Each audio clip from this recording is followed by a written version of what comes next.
Namaste everyone. Thank you for joining me.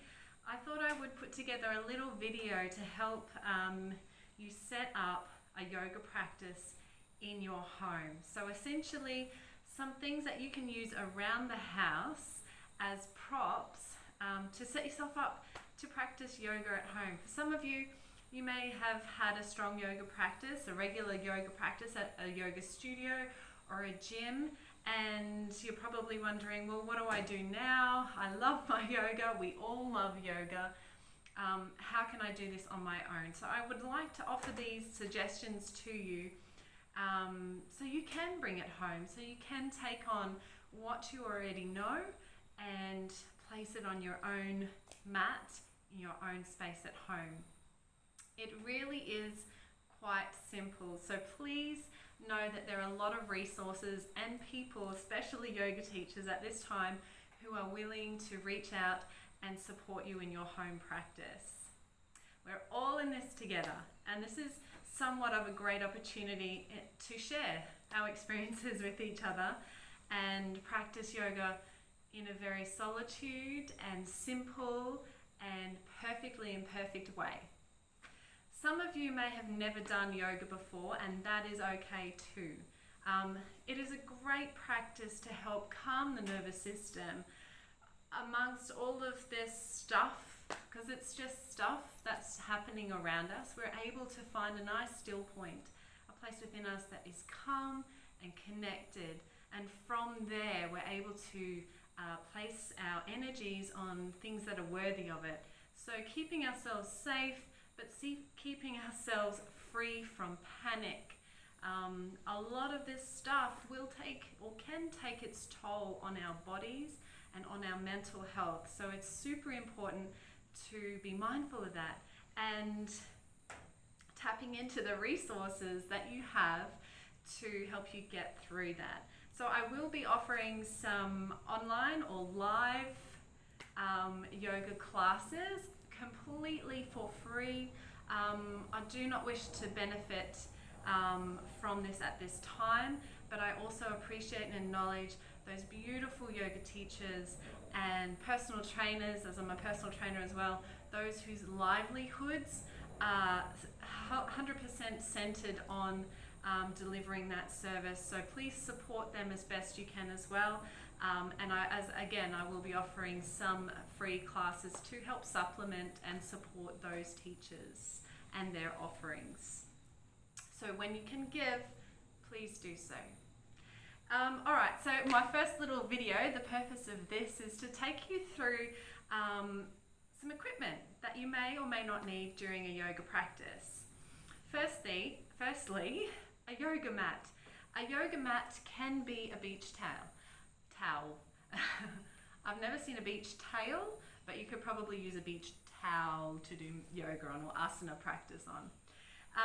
I've just laid out a nice little curtain. This is a curtain or a bedspread, actually, like a bed sheet this thing is. And that's okay. I'm sitting on a bolster. So you can use a sheet, you can lay or use the carpet or a mat, anything that you like. You can just simply sit on the floor if that is comfortable for you. Put yourself in a onesie so you've got a little bit of cushioning. Turn the aircon up so you're not too hot, and then away you go anywhere. It's like a wearable yoga mat onesie. It's fantastic. Anyway, I digress. So yoga mat, not essential, but if you do have one, fantastic. Otherwise, there are options: beach towel, sheets, or a onesie. Okay, moving up from that. This is my mat that also doubles as a bolster. Now, a rolled yoga mat has a little bit of density to it, so it's able to support you. So that's the option for a bolster, is a rolled yoga mat, or you can use a rolled beach towel, which I'll show you in a minute. I have my trusty little bolster. It's just a long pillow that you can sit on, and the point is when you elevate the hips, when you use it for sitting on, it helps to unlock the tight hip flexors, so it just creates more space in the front of the body. Using a bolster for laying positions, usually it runs across the length of the spine, across the spine, or runs the length of the spine. So it's an actual support for the structure of your body, okay? It's not there to inflict pain. It is there to support and open generally the opposite parts of your body. So if I'm sitting on something, I'm opening the front. If I'm laying on something, I'm opening the front of my body. Okay, so you can use a rolled mat, beach towel, bolster. I've got lots of options here. Sleeping bags. So they're nice and supportive and squishy, and they fit nicely into the round of the back. If you're doing a nice little extension, you can sit on them. They're quite sturdy, and most of you will have a sleeping bag.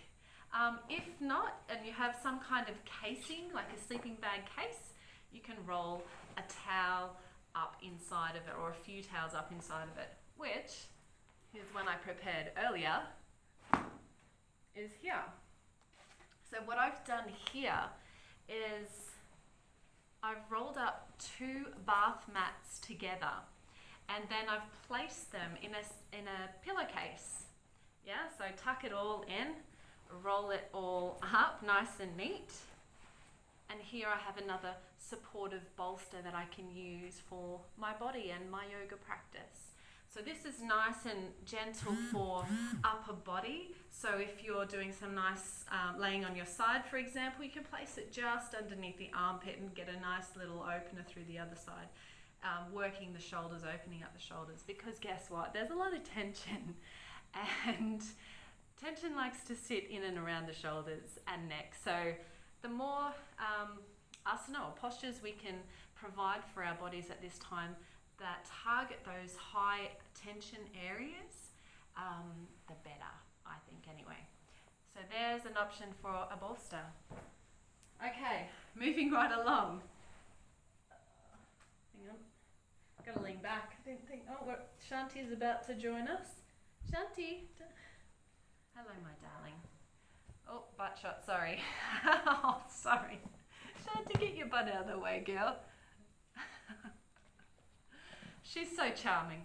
Anyway, blocks.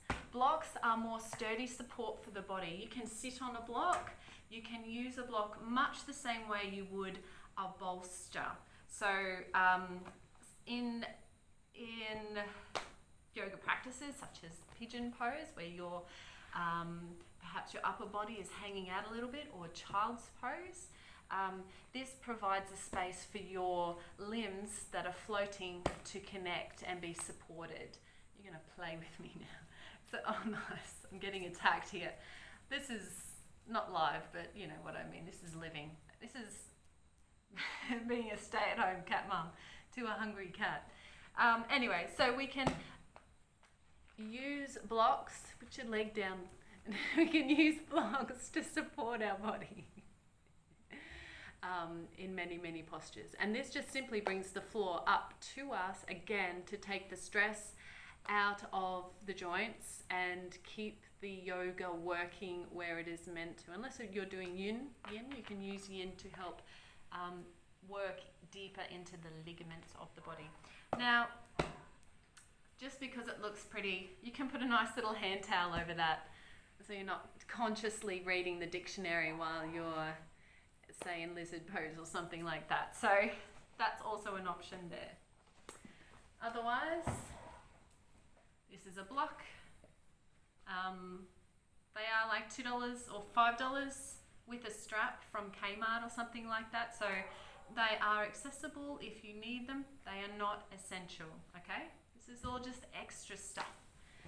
Moving on. Oh, how can I forget? Just a simple cushion can be a support, a block, a bolster, whatever it needs to be. A place to rest your head or feel comfy to support yourself if you're laying back. Okay, this kind of stuff where we feel these comfortable positions in our body right now are deeply nourishing and great for relaxing our bodies, our minds, our souls. So if you're feeling anxious or a little bit of depression, These changes also may affect you in 1 or 2 or 3 or 4 different ways, providing a bit of self-love, self-nourishment and nurturing is fantastic for this time. And however that looks like for you, perhaps listening to some nice music is just as effective. All right, keep going. Doing that the eloquent way. Straps. Straps are great. Sorry, Shanti. Straps are great for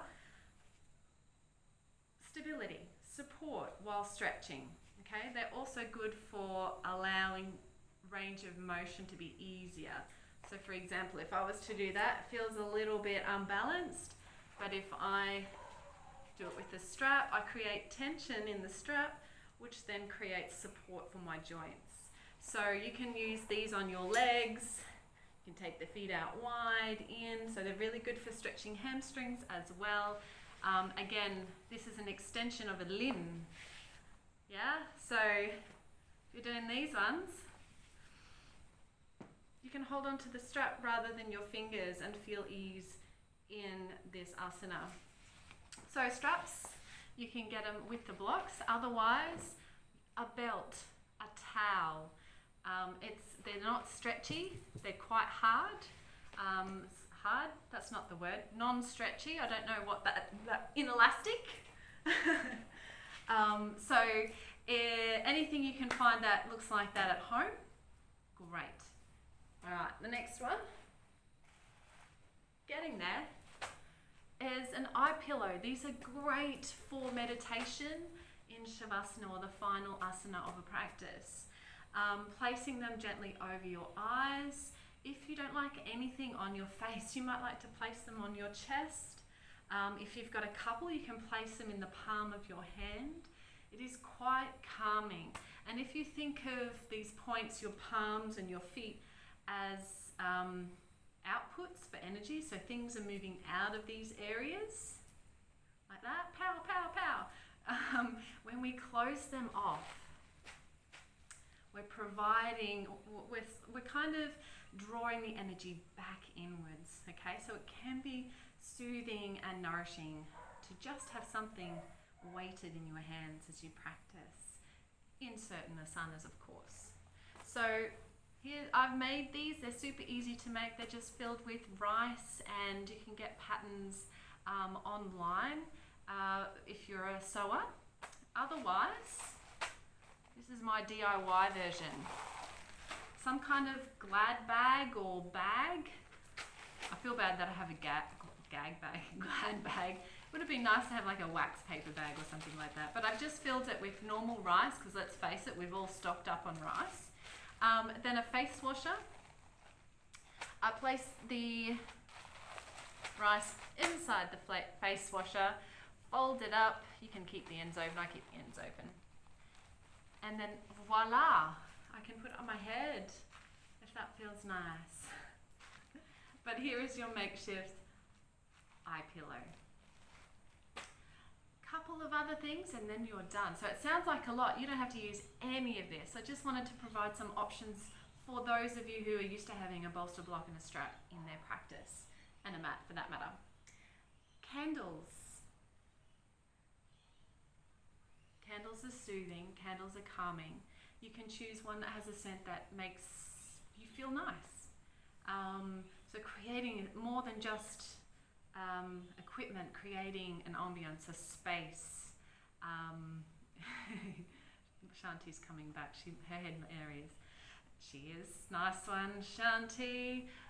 So candles are wonderful, and I've got my little Buddha here. And some incense as well. Not everyone likes incense. Perhaps you like to use aromatherapy oils or a diffuser. And the other thing that keeps me nice and calm is animals.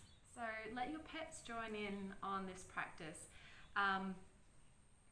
So hopefully from all of that you can take some tips out of that and apply it into a home practice. Creating a space and a time to practice yoga is important. It's just as important as brushing your teeth at this time. So you don't necessarily have to be sitting on a mat with a bolster, with the candles, with all of this stuff. It can just be mindfully sitting on the lounge, turn the TV off, put the phone down, and just breathing, closing your eyes, being aware of where you are and how you are and what your breath is doing. So I will provide some more tips and tricks and some practices as we go along, but I just wanted to give you that start now. So for those of you who are jumping into yoga practices online, you can have these extra tools, just some ideas to share. Have a beautiful, beautiful day, and know that everything is temporary. This too shall pass. With all my love and light, we'll see you soon. Namaste.